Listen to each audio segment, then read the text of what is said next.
Alright, this video is going to be a small tutorial regarding Siemens Alice Chalmers MARQ handle operators. For you that know, there's quite a few different types and styles.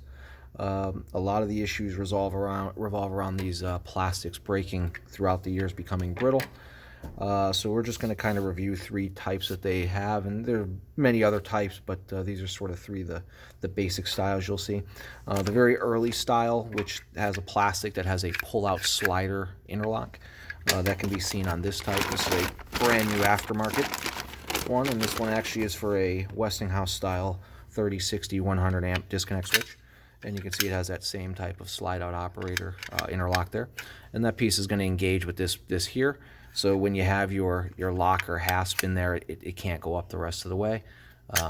And if obviously it can't go up, and if I slide that through, then it'll continue the rest of the way to the on position.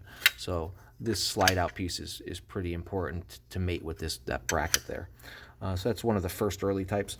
The little bit later version where the plastic stayed the same, but they revised the metal frame, so the lock hasp actually is going on to here now, and that obstruction prevents this handle from actually going up. So in this case, you can see there's no actual bracket there. The cutout is there. The molding was the same. They didn't revise the molding.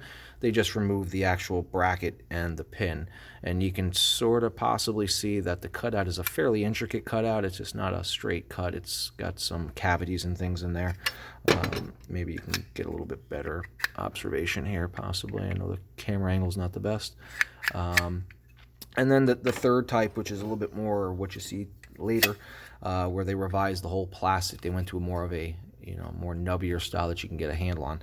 But they sort of kept the return, the lockout, similar to the second type, where the lock went onto the actual frame. So there's no extrusion piece coming out here that has to interlock with it. It either has the lock on and prevents it, or it doesn't. So these two types are very similar. So it is doable that this plastic here can be swapped out with this plastic, and you'll virtually have no loss of any features of any kind. The real issue runs into when you're trying to interchange the later plastics with this older first vintage plastic.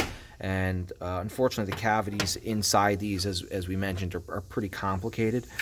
So they're not really possible to be added into this type here. So unfortunately, for the very early models, you're sort of married to this type. And the recommendation is to just order some and have them on back order, because they are a pretty long lead time item, as they're not a current production item. So, but that's all for today. Just discuss some Siemens handle operators, and that's it. Thank you.